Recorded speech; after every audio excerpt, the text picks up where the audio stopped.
último tema del año. Último tema del año, lo tendría que haber más o menos explicado con su estilo Pulleston, pero bueno, voy a tomar la posta para que les quede una idea, porque además ya les puse un par de ejercicios de estos en la guía, en la última actividad que vamos a hacer, ya hay un par de ejercicios de motor de continuo, entonces había que explicar, dar una pequeña clasecita y explicar algo para que se ubiquen un poco. No es difícil motor de continua, lo que sí es que tiene varios elementos que tenemos que tener en cuenta, ¿estamos? Bueno, vamos a hacer definiciones y después voy a hacer uno, no sé si llego a hacer dos, voy a hacer un ejercicio, ¿no? Si no se hace muy largo. La vez pasada que nos pusimos a ver Alterne y qué sé yo, se hizo larguísimo. Vamos a repasar primero, o recordar, algo que ya vimos.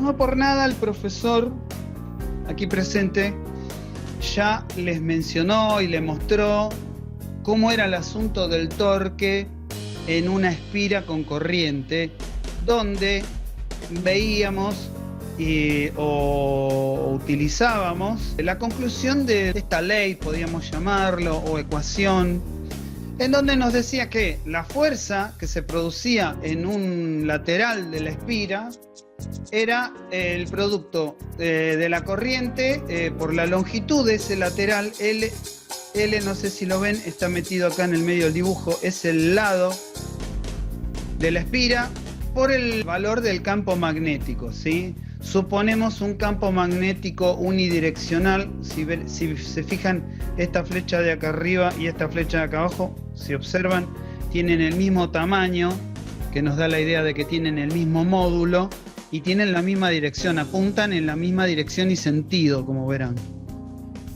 Bueno, entonces, una corriente entra por un extremo libre de esta espira. La vez pasada les había preguntado si les quedó claro qué diferencia había entre espira y bobina. Bueno, la espira es una bobina también, pero que tiene una sola vuelta, o sea, una sola vuelta de bobina.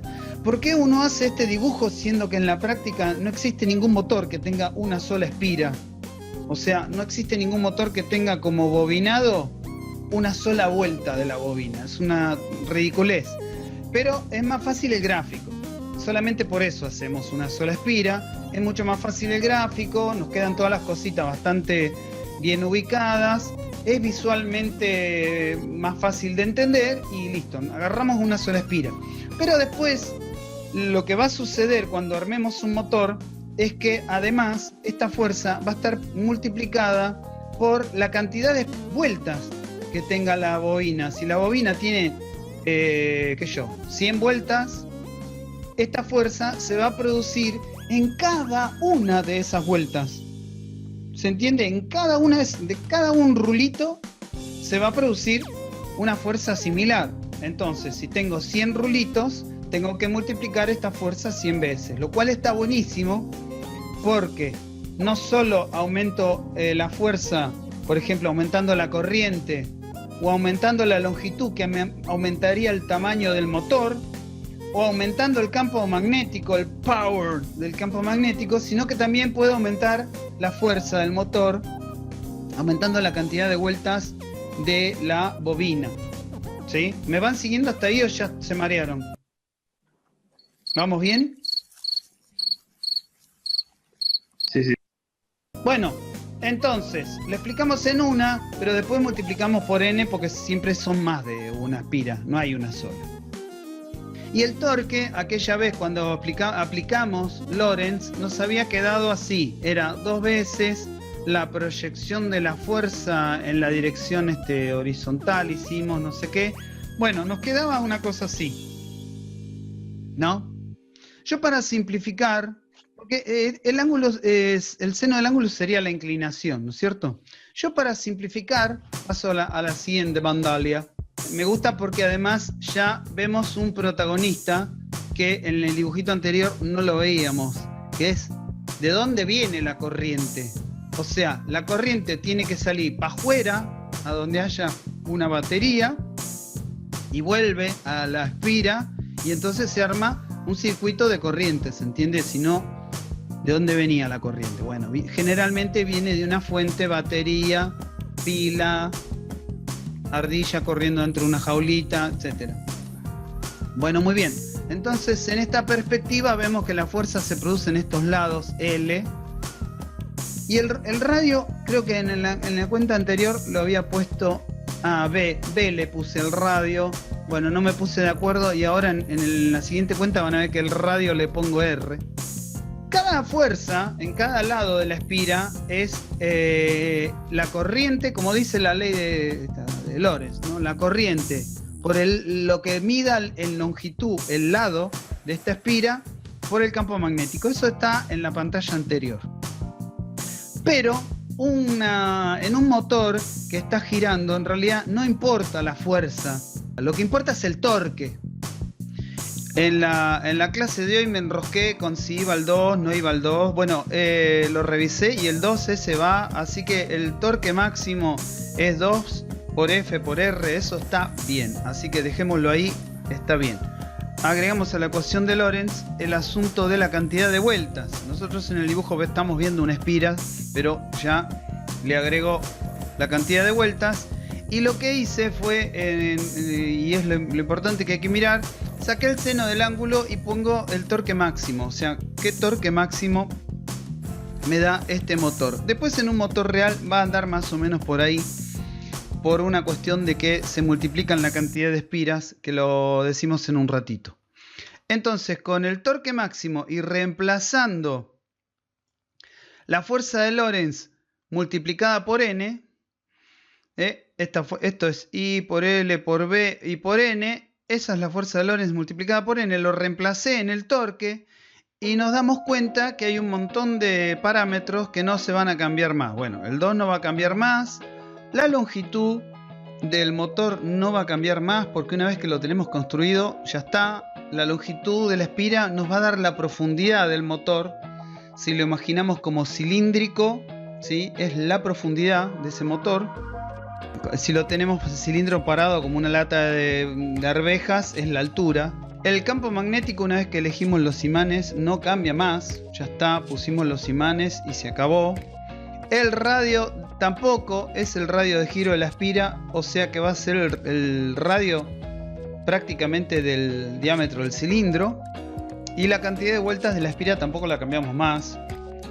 ¿Sí? Una vez que dimos vuelta ya no vamos a agregar ni sacar espiras. Así que todo es constante. Una vez que armamos el motor, repito y subrayo, una vez que armamos el motor, todo es constante menos la corriente. Eso me transforma todo eso en una constante. ¿Por qué constante? Porque no la voy a cambiar más. Nadie piensa cambiarlo más eso. Una vez que lo armaste el motor, no cambia más. En cambio, la corriente que pasa por estos cables sí podría cambiar. Y ahí es donde viene la pregunta a ustedes. ¿Por qué cambiarías la corriente, profesor? Bueno, en realidad no es que yo quiera cambiar la corriente. Yo armo un motor para mover algo con el eje. Una máquina. Pónganle una CNC. Estoy armando una CNC con este motorcito. Entonces yo quiero que el motor mueva algo.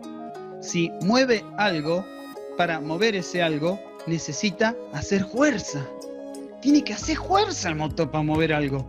Y cuando hace fuerza, va a desarrollar un torque. Y ese torque lo va a poder hacer a costa de corriente. Eso es lo que significa esta ecuación. ¿Por qué los motores se queman? Porque se pasan de corriente. ¿Por qué se podría pasar de corriente un motor? Por ejemplo, se le trabó el engranaje, lo que sea que estaba moviendo este motor, se bloqueó, se trabó y el motor no puede girar y se queda haciendo hasta que se prende fuego. ¿Sí? O sea que el torque y la corriente están íntimamente relacionados. Y qué loco, a mí esta ecuación me sorprende porque torque es una característica, una particularidad mecánica. En cambio, la corriente es meramente una cuestión eléctrica.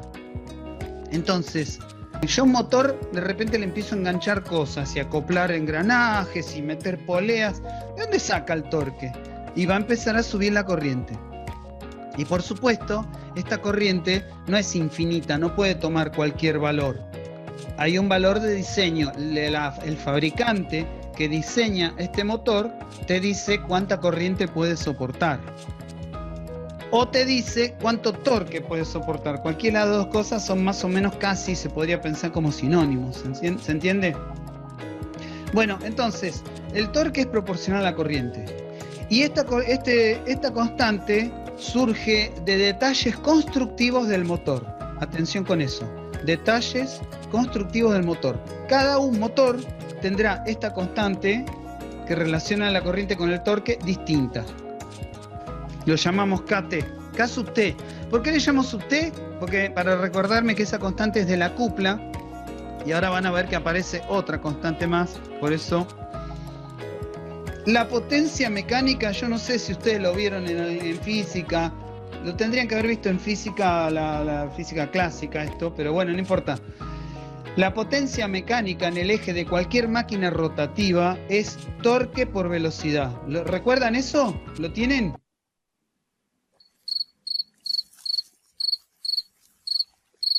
Esto tienen que haberlo visto cuando vieron Newton para rotación. Alguien me puso algo en el chat. Bien, gracias Juana. ¿Qué cosa es Newton, Facundo? Ah, sí, está bien. Viene de la segunda ley de Newton aplicada a rotación. Sí, tal cual, Facundo, tal cual. Esto sale de Newton. Pero la potencia mecánica es como un agregado, ¿no es cierto? Siempre aparece al final. Los diseñadores de motores, máquinas e incluso autos arrancan con esto. Porque esto se verifica en un auto, en un tractor. El motor a explosión o los motores eléctricos ahora, lo que te dan es una cantidad de potencia que vos podés disponible por decirlo de alguna manera. Si vos a un motor le pedís mucha velocidad, el tipo va a tener poco torque. Y por ejemplo, en un tractor, observaron un tractor tiene un motor gigantesco. El motor de un tractor es enorme, si lo miran, mucho más grande que un auto, es el motor de un camión. Observen cuál es la idea del tractor, por ejemplo, arrastrar un arado, ¿sí? Una arrastra, hacer que los discos de arado se claven en la tierra, ¿no? Bueno, necesita ¿qué? Mucho torque, el motor, para que el tractor pueda hacer mucha fuerza. Al motor le pedís mucho torque. Bueno, ¿cómo es la velocidad de los tractores? ¿Quién recuerda moviéndose un tractor por la ruta? ¿Va rápido? Son lentos. Son lentos. ¿Por qué? Porque están diseñados para dar mucho torque. Claro. Claro. Entonces, no le podés pedir mucha velocidad a un tractor. Había en un plan de Perón, no sé por qué me acordé de esto, si lo vimos en Identidad o en qué materia, habían comprado muchos tractores yanquis o motores de tractores, no me acuerdo bien cómo era, y los querían para el campo. Ajá. Pero estos tractores eran para tirar de aviones y helicópteros, creo. Entonces Ajá. cuando tiraron del arado se daban vuelta. ¿Se daba vuelta el tractor? Sí, no sé bien cuál era la cuestión física, pero lo tuvieron que sacar de circulación. Qué mala inversión, Damián. Sí. Qué mala inversión. O sea que se ve que en realidad tiraban, si tiraban de aviones, claro, el avión tiene ruedas, así que tiraban algo que en realidad se movía bastante fácil.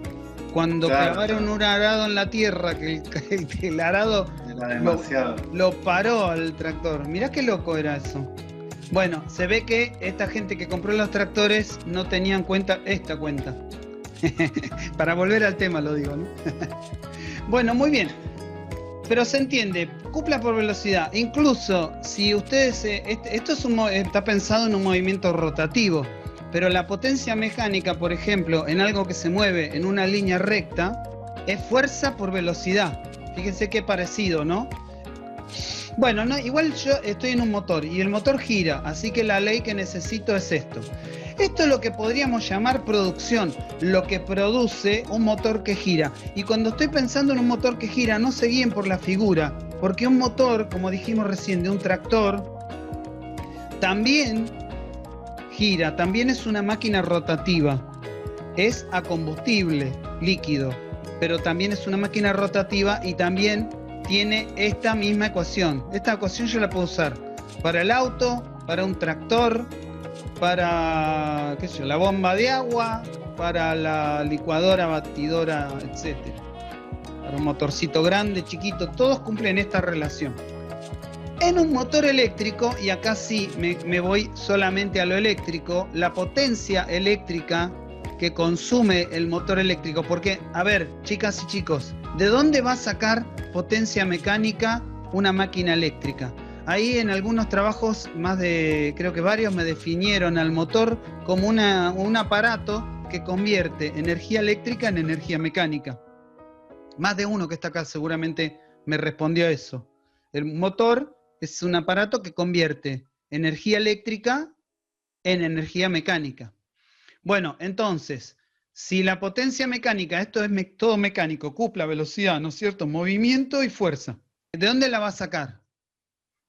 Gastando energía eléctrica. Y el gasto de energía eléctrica, nosotros ya lo conocemos, es tensión por corriente. La potencia eléctrica es tensión por corriente. Si el motor, por ejemplo, eléctrico que vemos acá en la figura, que tiene esta cosa cuadrada acá arriba porque es un reductor, es un motorreductor, es un motor de continua de 24 voltios, no sé si alcanzan a ver ustedes la placa que tiene pegada ahí, dice 24 voltios. Un lindo motor, un motor industrial, es grande, es para la industria este motor. Y tiene una caja de engranajes de reducción para reducir la velocidad. Bueno, este motor eléctrico gasta una potencia eléctrica y nos brinda un torque por velocidad, ¿cierto? Si el motor, si viviéramos en Wonderland, si viviéramos en el país de las maravillas, en el reino de las utopías, todo lo que se gasta eléctricamente iría a parar a potencia mecánica. Lamentablemente, ustedes ya saben que las cosas ideales no existen y las utopías son. Entonces aparece esto. O sea, la potencia mecánica la puedo expresar por el rendimiento multiplicado por la energía eléctrica, y para mal de todos nosotros la realidad es abrumadora y ese numerito que es el rendimiento siempre es menor que 1, ni siquiera 1, no hay ninguna máquina que tenga rendimiento 1, o si lo ponen en 100% sería 100%, o sea que yo le saco a la potencia mecánica un numerito que multiplica la potencia eléctrica y ese numerito siempre es más chico que 1. Para hacer un ejemplo, pongámosle 0,8, que es menor que 1. Bueno, significa que obtengo el 80% de la energía eléctrica que gasto. ¿Se entendió?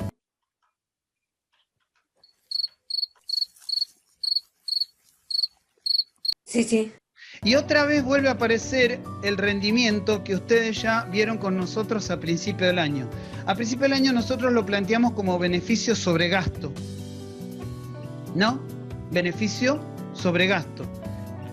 Acá es lo mismo. ¿Cuál es el beneficio? ¿En qué me beneficia? ¿Qué es lo que le saco a un motor eléctrico? Potencia mecánica. Lo que me interesa de un motor eléctrico es lo que mueve, gira y empuja el eje que rota. Así que lo que me interesa del motor, el beneficio que le saco a un motor es potencia mecánica.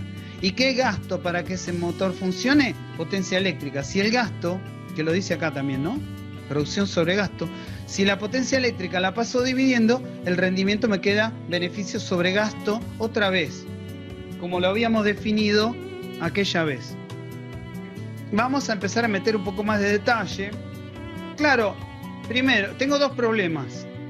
En el dibujo anterior, no sé si se dieron cuenta la sutileza del dibujante. Miren lo que puso. Le puso como unas pincitas cocodrilo, ¿no? Que conectan la espira esta. Mirá qué lindo. Unos cocodrilitos le pusieron que conectan la espira con la batería. Claro, cuando la espira esta empieza a girar, los cables, la pincita cocodrilo, no sé dónde va a ir a parar, ¿no es cierto?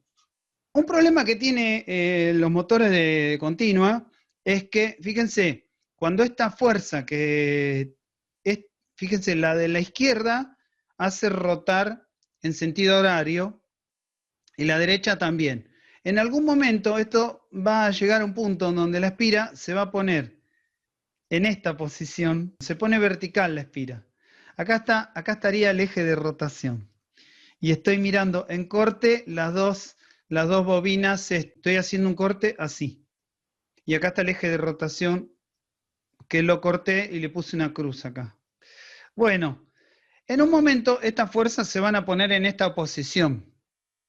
Y ahí desaparece el torque. Desaparece el torque porque como quedan alineadas las fuerzas, lo único que hacen es tironear la espira esta hacia arriba y hacia abajo, y desaparece el torque porque ya no hay radio, no hay distancia entre la fuerza y el punto de giro. ¿Se acuerdan que para que haya torque tiene que haber una distancia entre la fuerza y el pivote o el radio de giro?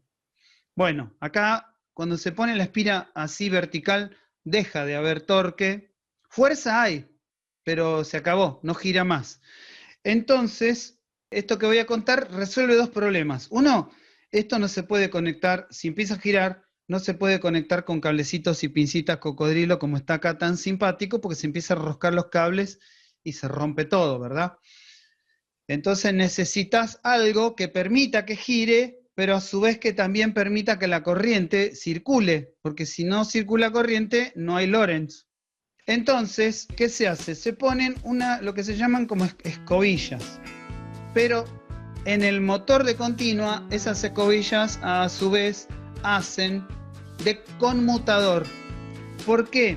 Están puestas, digamos, para que unos carboncitos se apoyen sobre esto que se llama colector, que son chapitas de bronce, y que cuando la espira llega al punto justo antes de que el torque se anule, o sea que las fuerzas queden alineadas con respecto al eje de rotación, ahí cuando el torque desaparecería, este sistema de escobilla y colector, con chapitas, repito, de bronce, invierte el sentido de la corriente. Entonces la fuerza se da vuelta.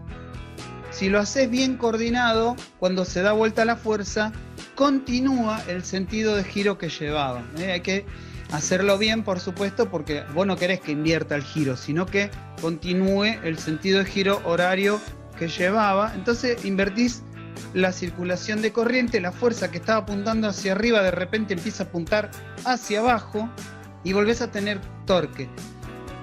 Acá lo que se ve es el sistemita. Estos rectangulitos que se ven acá son carbones, grafito, chapitas, que son los que yo le dije que son chapitas de bronce. En la figura anterior aparecía como colector. Entonces, esto permite que la espira que se ve en el dibujo gire sin ningún problema. Pero a su vez, cuando hace un giro completo de 180 grados, el carboncito que estaba tocando una de las chapitas pasa a tocar la chapita de enfrente. Y entonces ahí invierte la corriente, se da vuelta la fuerza y esto sigue girando. Repito que no es común ni es útil hacerlo con una sola espira como vemos en los dibujos anteriores. El colector es más complicado y alimenta distintas bobinas o espiras que están desfasadas. Están puestas en una regularidad espacial que hacen que siempre tenés un torque casi el máximo siempre.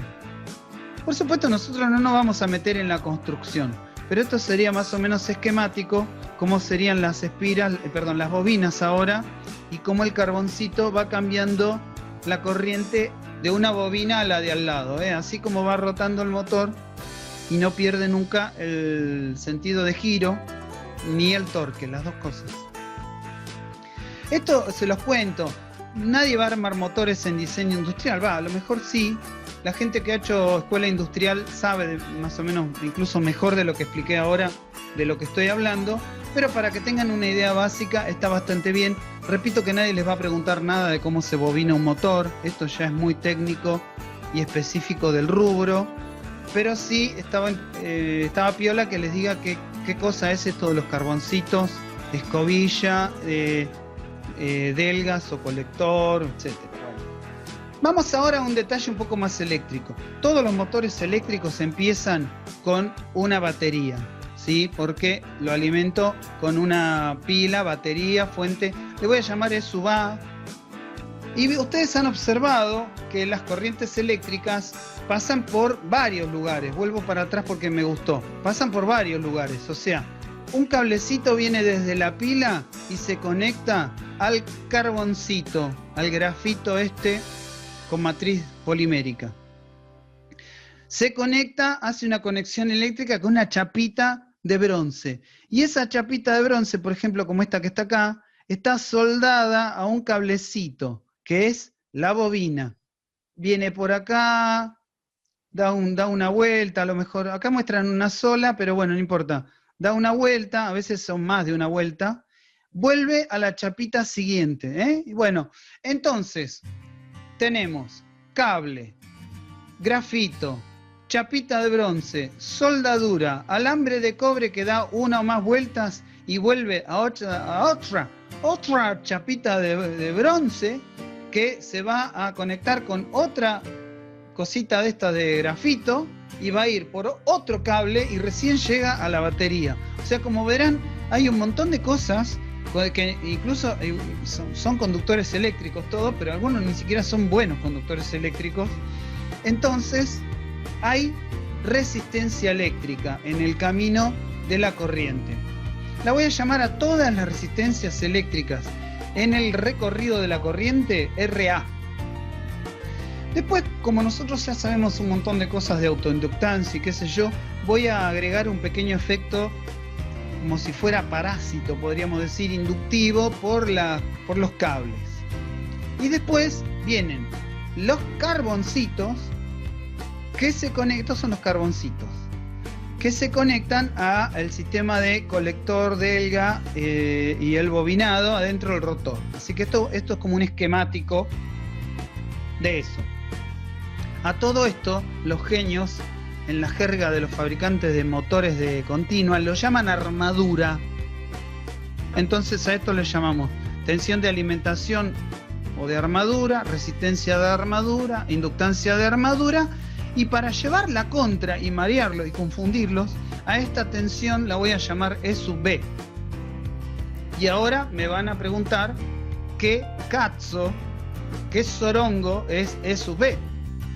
Bueno, resulta que este circulito que vemos acá representa la entrada al rotor. Y en el rotor tengo un bobinado, bobinas son, que si tenemos suerte, esto va a empezar a girar. O sea, esas bobinas se van a mover enfrente de un campo magnético fijo. Cuando las bobinas empiecen a girar frente a ese campo magnético, las bobinas van a ver un flujo magnético variable en el tiempo. Entonces, automáticamente aparece un voltaje en el extremo de las bobinas. Repito, son bobinas que van a girar frente a un campo magnético que está en el espacio fijo. Entonces, las bobinas van a ver un flujo magnético variable en el tiempo. Conclusión, aparece una tensión en voltios de Faraday. ¿Sí? Una tensión en voltios de Faraday. En esta tensión en voltios de Faraday, cuando el motor todavía no empezó a girar, es nula, no hay nada. ¿Por qué? Porque hay una bobina que no se está moviendo, en un campo que no se está moviendo, no hay variación de flujo, no hay tensión de Faraday. O sea que cuando esto no se mueve, no hay tensión de Faraday. Pero cuanto más rápido se empiece a mover, más tensión de Faraday va a haber. Entonces, no está acá, después lo voy a poner, no sé si lo puse acá o en otra pantalla. Esta tensión son voltios inducidos de Faraday. Y entonces yo ya puedo armar el primer circuito eléctrico, porque acá ya tengo todos los datos. La tensión de armadura menos la tensión de Faraday que tengo de este lado va a ser la corriente, ley de Ohm, ¿no es cierto? y agrego este efecto inductivo, que no se preocupen demasiado porque en la pantalla siguiente lo voy a sacar. Es simplemente porque me voy a lo finito de lo que sucede. Por supuesto, esto lo tengo que completar con lo que tengo. Vamos a suponer que hay un eje en el que tengo, le estoy sacando a ese motor un torque, ese eje está girando y a su vez, por ejemplo, hago girar una masa, no sé por qué puede ser, y estoy imaginando que tengo una inercia ahí de rotación porque le tengo puesto algo en el eje. Si, al motor lo compré no para ver cómo gira el eje y mirar así y decir, mira qué lindo cómo gira el eje, sino que le acoplo cosas, le pongo poleas, le pongo un ventilador. Bueno, todo eso que yo le ponga tiene inercia y tiene roce mecánico. Entonces armo una segunda ecuación que se llama ecuación mecánica, es la segunda ley de Newton. Esto no es ni más ni menos que la inercia por la aceleración angular. Sí, está puesto como derivada, pero es inercia por aceleración angular. Es la segunda ley de Newton en un sistema rotante. Entonces, el torque que produce el motor menos el roce, que sería una pérdida. Esta pérdida es proporcional a la velocidad. No se preocupen por eso. No vamos a darle mucha bola a esta parte. Pero sí es importante que vean cómo es todo lo que todos los protagonistas que están girando alrededor de un motor. Mirá qué loco, el motor gira también. Bueno, cuando el motor ya se queda girando a una velocidad constante, no hay aceleración, o sea, no hay derivada de la velocidad con respecto al tiempo. Y cuando la cupla esta que yo le estoy pidiendo al motor es también constante, vieron que la cupla y la velocidad y la corriente son proporcionales. Si yo no le pido más cupla, no va a cambiar la corriente. Entonces, como no hay cambio de corriente, no va a haber derivada. Y el motor se va a reducir a esto. A que la cupla vence al roce nada más y que la resta de la tensión de alimentación menos la fuerza contraelectromotriz de Faraday del rotor girando va a ser igual a la corriente por la resistencia. Eso es ley de Ohm básica, elemental y pura y dura. ¿Sí? O sea que quedan estas dos ecuaciones, una mecánica y una eléctrica, podríamos decir. No, lo que quería ver con ustedes, pero no lo puse. Acá lo que hice fue simplemente volver a escribir las ecuaciones, pero simplificadas. No hago nada distinto, pero me olvidé de poner una formulita que capaz que me quedó tapada a través del dibujo. Hoy tengo fallas en mis PowerPoints. Mis PowerPoints tienen unas pequeñas fallas. Bueno, les voy a decir esto. La fuerza contraelectromotriz esta de Faraday es directamente proporcional a la velocidad. Como dije recién, si no gira, no hay fuerza contraelectromotriz. Y si gira, cuanto más rápido gire, más fuerza en contraelectromotriz va a haber. Así que es directamente proporcional a la velocidad. Y aparece una constante acá, que también tiene que ser dato del fabricante, porque va a depender de un montón de cuestiones constructivas de las que ahora no voy a referirme a ninguna, porque si no, se van a marear. Vamos a un ejercicio. Ejercicio de la guía. Otra vez, como la clase pasada, a la gente que me sigue, mis fieles seguidores, todos ustedes que acaban de recibir por pedido ya la media luna con el café, a todos ustedes, ¿sí? Les voy a dedicar este ejercicio, que es el de la guía. O sea que la gente que está, estos 22, ¿sí? 22 amigos, socios de este club que tengo, van a recibir este ejercicio que está en la guía y ya lo van a tener hecho. Es genial. No me digan gracias, no hace falta. Aplausos tampoco, no, soy la modestia. Bien, vamos a ver. Tengo un motorcito de continuo. Bien, menos mal porque estamos en el tema. Tiene 10 ohms. Estos 10 ohms ya son la RA que apareció en el gráfico anterior. A ver si puedo volver para atrás sin que se me cuelgue todo. Esta. Me está diciendo cuánto vale esta de acá, la RA. Ok. Cuando se conecta a una batería de 12 voltios, o sea que me está diciendo la E sub A. Esta. Dice que le pongo una batería de 12 voltios. Fantástico, maravilloso. Y marcha en régimen. Cuando uno usa esta palabra en régimen, significa régimen permanente. ¿Qué quiere decir? Que va a suceder eso que acabo de decir 2 pantallas atrás. Los efectos autoinductivos no existen, desaparecen porque no cambia la corriente. Y la aceleración de las masas rotantes tampoco existe porque no hay aceleración de las masas rotantes. Están a velocidad constante. Así que de eso desaparece también. Entonces me dice que cuando está en régimen, la corriente que circula es de 1 ampérido. 1 ampérido va a ser, vuelvo para atrás, esta corriente. Me dice cuánto vale esta corriente, que está también acá. O sea que, ¿qué me dio el ejercicio anterior? Me dice cuánto vale esta resistencia y me dice cuánto vale esta tensión de 12 voltios y también me dice cuánto vale esta corriente. Entonces, a ver, gente maravillosa, ustedes ya son recontra inteligentes y además me vienen soportando desde el principio de año y alguna gente antes incluso. ¿Qué es lo único que no hay en esta ecuación? Que el enunciado no me dijo nada.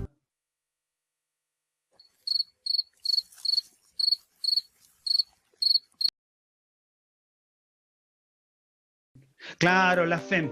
Muy bien, muy bien, muy bien, Juana. Entonces, lo único que no me dan es la E sub B. ¿Y qué voy a hacer? Voy a calcular la E sub B. Eso es lo primero que voy a hacer. Pero además, recién vi que la E sub B es una constante por la velocidad en radianes por segundo. ¿Sí? Entonces, miren cómo sigue el enunciado. Dice que la constante del motor... le puse K a secas. No importa, no se preocupen, es la misma.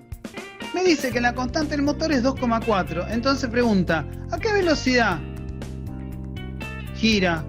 Y me la pide en radianes por segundo y en revoluciones por minuto. Para joder nomás. Tengo la E sub A.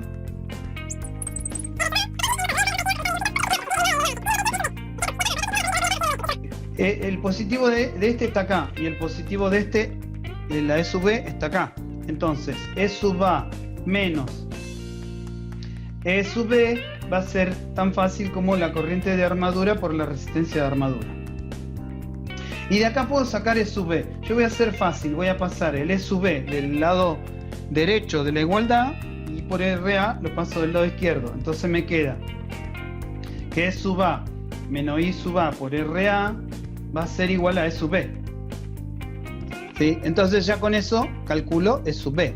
E sub A era 12 voltios de salvaje voltaje. La I sub A, 1 ampere. Ahí veo el enunciado. Le puse una A chiquita porque me quedé con las A chiquitas. 12 voltios, 1 ampere, fantástico. Y la RA me dice que son 10 ohmios, como ustedes seguramente también habrán anotado, ¿verdad?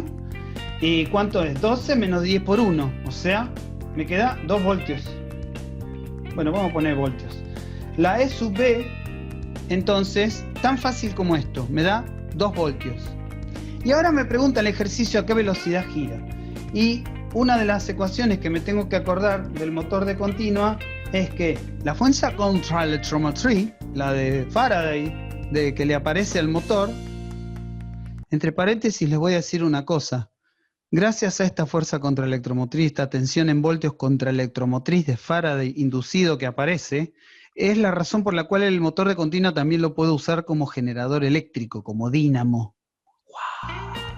Bien, dice que el E sub B, la tensión que produce la fuerza contraelectromotriz, es una constante por la velocidad. Y la constante me dice que es 2,4. No sé en qué idioma estoy hablando, pero bueno. Entonces directamente puedo decir que la velocidad del motor va a ser la E sub B. Y entonces ahora tengo que dividir por 2,4 voltios por segundo sobre radián.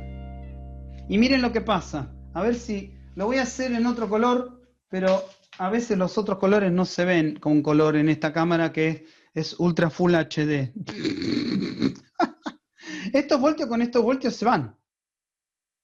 Entonces me queda dividiendo en el divisor, o sea que va a pasar multiplicando radianes, y queda en el divisor los segundos. O sea que esto me va a dar radianes por segundo. Así que hagamos 2 dividido 2,4. 2 dividido 2,4. Y esto es 0,83.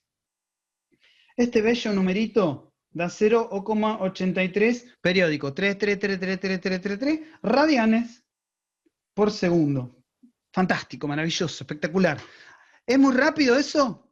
¿Quién se puede imaginar cuánto es 0,83 radianes por segundo?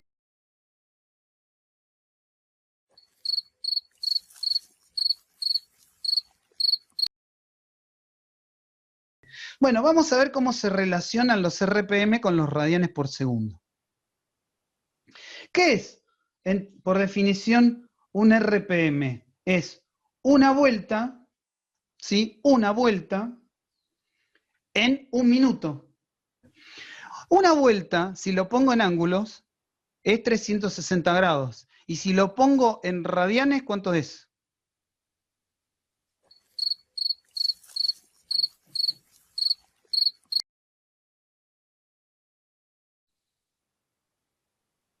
Muy bien, Leandro Erner.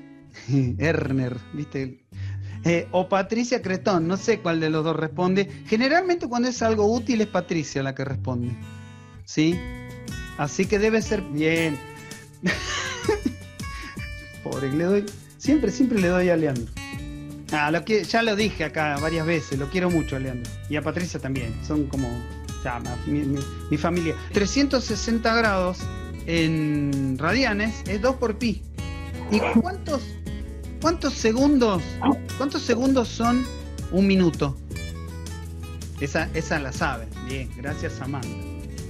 O sea que acá me quedó una RPM son 2 pi sobre 60 radianes por segundo. Lo voy a pasar en limpio.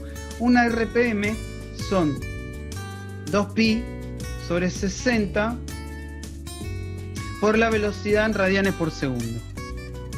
¿Sí? Entonces hago regla de 3 simple. Digo, si 2pi sobre 60 es una RPM, ¿no es cierto? ¿Cuánto nos dio? 0,83 radianes por segundo. 0,83 radianes por segundo van a ser X.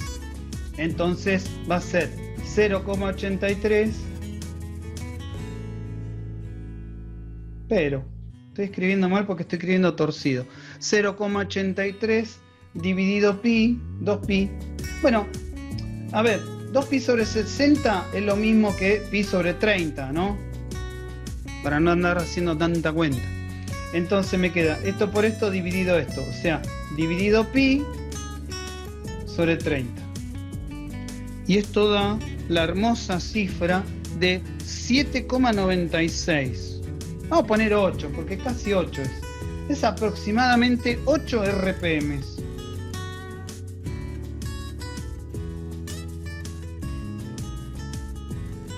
RPMs dio mi ejercicio. Ahora vuelvo a hacer la pregunta. ¿Está girando muy rápido este motor? ¿Está girando lento? ¿Cómo la ven? No, gira lento. Es re lenteja. Sí, Bianca, tal cual. Y Enzo también. Juana. Lentísimo. Está dando 8 vueltitas enteras en un minuto. Le lleva un minuto. 8 vueltas en 60 segundos. Al revés hiciste vos. Vos dijiste 8 vueltas, 60 segundos. Una vuelta, ahí está. Hiciste 60 dividido 8. Ya está, ya te entendí. Ya entendí la cuenta que hiciste. Una vuelta tarda 7 segundos y medio. Perfecto, Gonzalo. Sí, es correcto. Sí, ya está, ya entendí la cuenta que hiciste. Yo había hecho otra cuenta, me parece que incluso la tuya es más útil. Tarda 7,5 segundos en dar una vuelta. Bueno, se entendió más o menos, ¿no? Miren una cosa, ¿se acuerdan que recién les insinué el motor de continua se puede usar como generador? Bueno, este ejercicio usa al motor de continua como generador. Y les dice que cuando el generadorcito lo mueve algo, no sabemos quién, porque algo lo está haciendo girar, una ardilla adentro de su jaula. Bueno, como sea, algo está haciendo girar al motor y resulta que sin conectarle nada, o sea, no está circulando corriente. El generador produce 14 voltios, pero no está circulando corriente. Dice que da 14 voltios. Pero cuando le conectás algo, y estamos hablando ya de algo bastante grande, porque miren, 50 amperes, cuando hay una corriente de 50 amperes, o sea que es un generador importante, la tensión cae a 11,5 voltios. A ver, gente maravillosa, que ya respondió una de las guías. ¿Se acuerdan cuando una pila les decía la tensión, el voltaje en vacío, digamos, desconectada la pila, y le decía los voltios son tantos? Y después le decía, cuando se conecta no sé qué, los voltios bajan a otro tanto. ¿Se acuerdan para qué servía ese ejercicio? ¿Qué sacábamos con ese ejercicio? Claro, bien Jimena. La resistencia. En aquel entonces, ¿qué era? La resistencia interna de la pila, ¿no es cierto, Jimena? Claro. Bueno, ahora lo que vamos a sacar es la resistencia interna del generador. O sea, ni más ni menos que la RA. ¿Cuánto vale la RA? Con esto, con pedirle toda esta corriente al motor, yo ya me voy a dar cuenta, y ahora van a ver cómo, cuánto vale la RA, que es lo único que pregunta el ejercicio, si lo miran. Entonces, ahora lo que produce es E sub B. Tengo una RA que no conozco, no sé qué onda. Y acá va a aparecer la tensión esa de salida, que no va a ser ni más ni menos que lo que nosotros antes llamamos E sub A. Bueno, cuando no circula corriente, la E sub A vale la misma que la E sub B, porque si no circula corriente, no hay caída de tensión acá en RA, entonces E sub A y E sub B son la misma. Y dice que cuando no circula corriente, esperen que voy a leer el enunciado porque no tengo tan buena memoria, dice que hay 14 voltios. Cuando dice eso, es lo mismo que decir que E sub B, la E sub B es 14. Repito, cuando no circula corriente, no hay caída de tensión acá en RA, entonces E sub A y E sub B es lo mismo. Y el enunciado dice que en esa situación hay 14 voltios. Entonces, ¿de dónde van a salir los 14 voltios? De acá, de esto como generador. Ahora de repente empieza a circular una corriente, ¿no? Y la E sub A se me cae a 11,5, dice. 11,5. Bueno. Otra vez, nada más que ahora me quedan al revés, porque como ahora este es el que produce tensión y esta es más chica, me queda dada vuelta la cuenta. Dice que E sub B menos E sub A va a ser la corriente por RA. Ahora sí hay caída de tensión. ¿Cuánto vale E sub B? Lo que dice el enunciado, 14. ¿Cuánto vale E sub A cuando circula corriente? Es esto, 11,5. La corriente, 50 amperes, un montón. Y lo único que no conozco en esta ecuación es RA. Entonces, 14 menos 11,5, si mi audacia no me falla, es 2,5 o no. Y este 50 que está multiplicando a RA, ya lo paso dividiendo. ¿Sí? Entonces, de acá sale maravillosamente la resistencia de armadura de mi motor o generador. Lo puedo usar como las dos cosas. Un motor de continua lo puedo usar como generador eléctrico o al revés. Bueno, esta cuenta da 0,05. O sea que RA va a ser 0,05 ohms. ¿Por qué le pongo ohms con tanta seguridad? Porque estos son voltios y los 50 son amperes. Voltios sobre amperes da ohms. 120 voltios tiene este motor. Es un motor grande. ¿Para qué les cuento algo de este enunciado? Ya me voy, me estoy yendo. Por esta palabra, shunt. Ahora lo que quiero contarle es qué corno es el shunt. Resulta que cuando vos querés mucho, pero mucho power a un motor eléctrico de continua, sobre todo, le vas a pedir, pero mucho power, ¿sí? O sea, querés mucha potencia, mucho torque, mucha velocidad, o sea, mucho. Suele suceder que no existe imán permanente en el universo que te pueda dar un campo magnético tan grande. Entonces se hace un electroimán. ¿Me siguen entonces? Tengo que hacer un electroimán. ¿Saben cómo se construyen los electroimanes? ¿Cómo se construyen los electroimanes? Con bobinas. Entonces, acá lo que sucede es que necesito meterle un electroimán también. Al motor de continua, un electroimán. Y a la bobina del electroimán se la llama bobina de campo. ¿Por qué? Y porque razones obvias. Para lo único que está para hacer un campo magnético. Entonces se la llama bobina de campo. Curiosamente, en el inglés campo es field, como diría Sting, fields of gold, campos de oro. Bueno, fields es un campo. Entonces, en la mayoría de los libros van a encontrar que esa bobina, todo lo de esa bobina le ponen sub F. Una batería, ¿sí? Que acá, a partir de acá, voy a poner el motor. ¿Sí? A partir de estos dos puntitos es como una conexión eléctrica al motor. Y yo les había propuesto a ustedes que tenía una resistencia, la resistencia esta que llamábamos de armadura, esta sí le pusimos arma A, y esta sería la tensión de Faraday, ¿sí? Vamos a ponerle E sub B para que no se mareen cambiándoles letras a cada rato. Esto era lo que teníamos. Y acá sería la alimentación, ¿no? Ahora le tengo que alimentar el bobinado del electroimán. El bobinado del campo magnético lo voy a conectar a la misma fuente de alimentación. O sea, acá voy a poner, lo voy a hacer como si fuera la bobina. Ahora, estamos alimentando esto con continua, con tensión en continua. Esta batería, yo ya lo dije la vez pasada, ¿qué va a haber de la bobina? ¿Va a haber la inductancia, por ejemplo? ¿Le importa a una tensión en continua la inductancia o la autoinductancia de una bobina? ¿Le importa para algo? Eso, gracias Fabricio.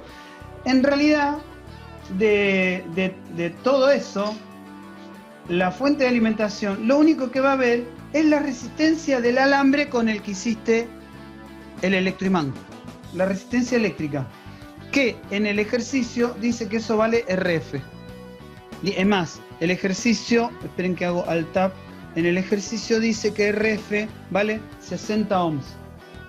Lo voy a escribir acá abajo. RF vale 60 ohms. Dato del ejercicio. En paralelo están. En paralelo esto con esto, ¿no? O sea, RF y RA con E sub B hacen un circuito paralelo. Bueno, a esto se lo llama shunt. ¿A qué no saben? Shunt es paralelo en inglés. Entonces uno podría sospechar que así como existe la conexión en paralelo de estas cosas, también los podría poner en serie. Y es verdad, también se pueden poner en serie. Yo no lo voy a hacer porque es muy complicado y no tiene sentido para este curso, porque lo que queremos entender es cómo gira el motor, de dónde sale el torque, de dónde sale la velocidad y demás. No nos interesa nada más.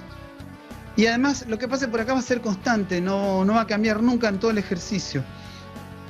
Va a haber una pequeña corriente que podemos llamar de corriente de campo también, para seguir con la misma notación, que no va a ser ni menos que la tensión de alimentación esta dividida la resistencia de campo, ley de Ohm. Entonces, por este circuitito que tengo acá, va a ir todo el tiempo una corriente que vale, esperen que me fijo cuánto vale su A, decía 120 voltios. 120 voltios dividido 60, ¿cuánto da eso? 2. O sea, hay 2 amperes, perdón. Hay una corriente de 2 amperes que todo el tiempo está pasando por acá y que lo único que hace es alimentar el electroimán del motor. Nada más. Y después por acá va a haber otra corriente. A esta sí la podemos llamar I sub A. Y acá va a circular una corriente total, que la corriente total, lo voy a escribir acá abajo, no es ni más ni menos que la suma, ¿no? Es I sub F más I sub A. Bueno, esta total es la que dice el ejercicio, lo dice el ejercicio, que vale 40 amperes, dice que vale. O sea que la I sub A, que es la de armadura, va a ser los 40 menos los I sub F de acá, o sea que vale 38. Ahí sacó un dato, la I sub A la necesito. ¿Por qué necesito la I sub A? Porque necesito la corriente para sacar la cupla, ¿se acuerdan? El torque, perdón. Necesito la corriente para sacar el torque. Y me dan la constante del motor, no me dan la constante del motor. Bueno, piensen, a partir de ahora piensen ustedes. Me dan la velocidad, pero en RPM, dice que son 1800 RPM. Piensen ustedes, de última si se traban, me preguntan, me mandan un mail. Esto es un temita el motor. Pero fíjense cómo el motor integra todos los temas anteriores. Lorentz, ley de Ohm, porque usamos ley de Ohm, ¿sí? Con la caída de tensión en la resistencia interna.